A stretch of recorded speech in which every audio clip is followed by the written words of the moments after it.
comes to toys, there's a town in southern Asia where they do make them like they used to. And one benefit of that is that they're said to last longer. Channapatna is in the southern part of India. It's known as the nation's toy capital, and it's internationally famous for the quality goods it produces. Brightly colored dolls and rocking horses are made here by roughly 2,500 people who carry on the tradition. The AFP news agency reports that they work with wood and lacquer, carving toys from natural materials instead of using plastic and molds, dipping toys in dyes made with indigo and turmeric instead of using synthetic paints. Channapatna's toy-making industry began in the 1700s. It's survived the rise of cheaper competition from other places, but it does face challenges, including getting more support for the craft and attracting young workers to preserve the artistic methods. As far as the toys themselves go, a man who runs 2 workshops says when they're made properly, they can last for hundreds of years.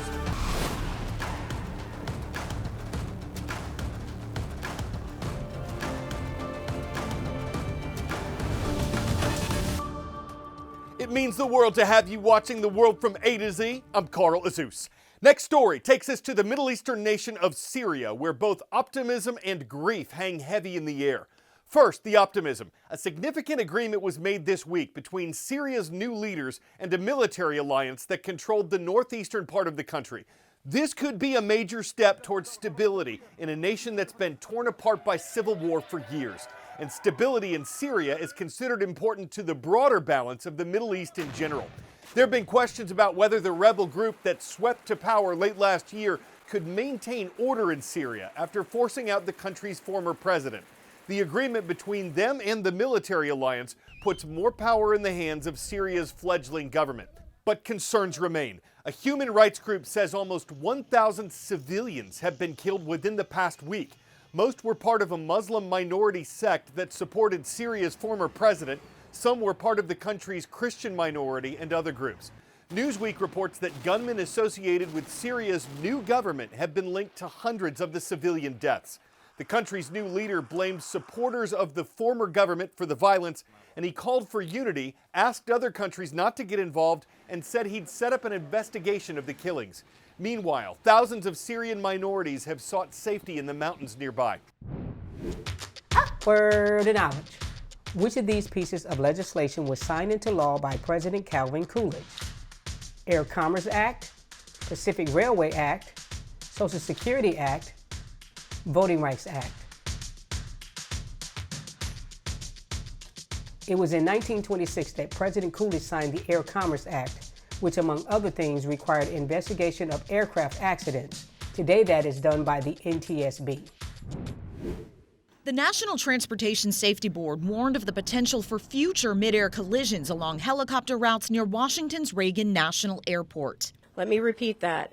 They pose an intolerable risk to aviation safety. NTSB Chair Jennifer Homendy said the agency recommends that the FAA bar helicopters from a 4-mile stretch over the Potomac River when flights are landing on runway 33. That's the runway American Eagle Flight 5342 was approaching when it collided with an Army helicopter on the night of Wednesday, January 29th, leaving 67 people dead. As part of its investigation, the NTSB uncovered data on thousands of near misses at the Washington airport in recent years. It shouldn't take a tragedy like this to occur.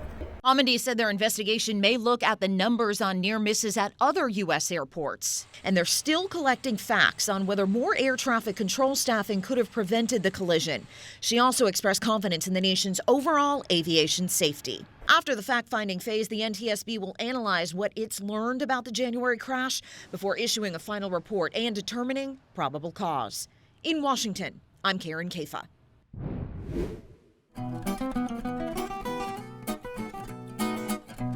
On this date in world history, 2 planets were identified on March 13th.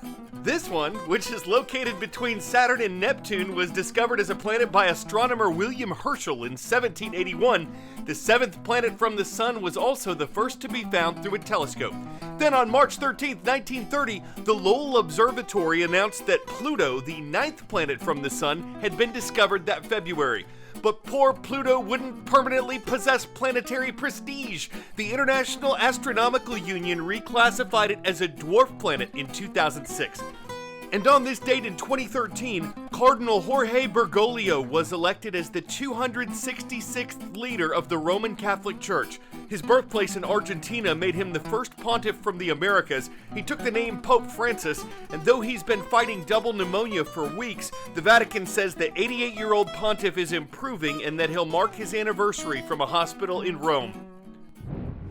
This is no ordinary EF getaway. It's a gateway to personal travel, a deeper understanding of educational tours, and showing students the world. Enter now to win one of 20 spots on this free trip to Panama. This cute pup is spending the day at the beach, but he's hard at work. This is a 5-year-old Labrador Retriever named Paco. His mission? Hunting for sea turtle eggs, and he's got the perfect nose for the job.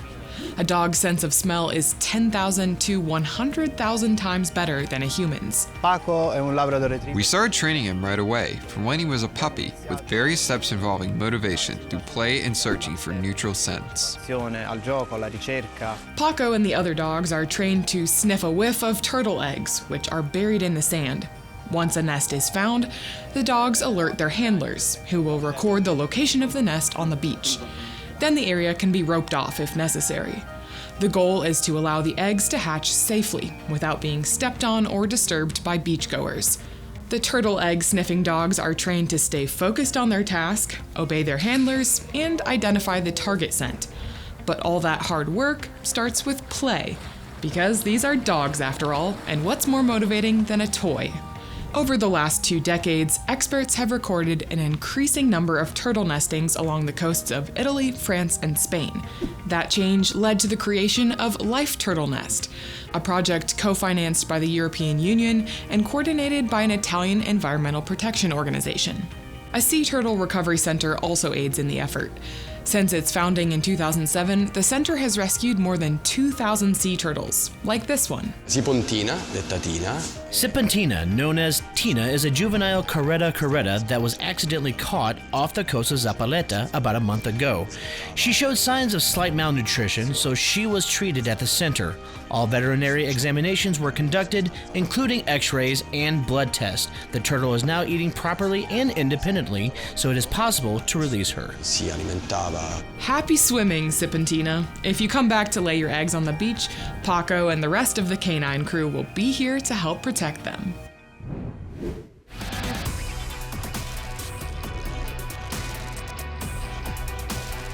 Where in the world? This nation forms the southern border of the Black Sea. It's a geographic bridge between Asia and Europe. It was established out of what remained of the Ottoman Empire. This is Turkey. Its capital is Ankara and its largest city is Istanbul. This is the first time that we've announced a school from Turkey. Okulları is in the Turkish city of Istanbul, and Mr. Sarp's class is there. Great to have y'all watching our show. Same goes to Mr. Brandehoff's class in the Tar Heel state of North Carolina. It's Lee Early College that's online in Sanford. And from the Cowboy State, we're happy to have Mrs. Camino's class with us. Clear Creek Middle School is in Buffalo, Wyoming.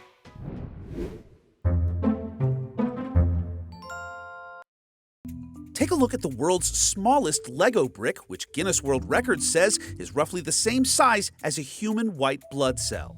This infinitesimal trinket is the latest wondrous work of art by the UK's David A. Linden, a self-described micro-artist who's made a career of creating and sometimes recreating fascinating objects so small they can't be seen without the aid of a microscope. Linden says it's an artistic challenge that is demanding both physically and mentally. His latest little labor of love, a series of tiny Lego bricks seen here on the head of a pin, the tiniest of which captured the record of world's smallest handmade sculpture, reportedly 4 times smaller than the previous record holder. Can you build on that? Might take a minute or two, but if you're mini sure of yourself and you don't mind being slighted by the petty criticism of the small-minded, why not think small and bend the Minsk rules by picking up a pocket-sized commission in a cottage Lego industry? Artists are always under the microscope anyway, whether they're making a big difference or stacking small ones brick by brick. I'm Carl Azuz for The World from A to Z. Thanks to all of you for being the best audience in news.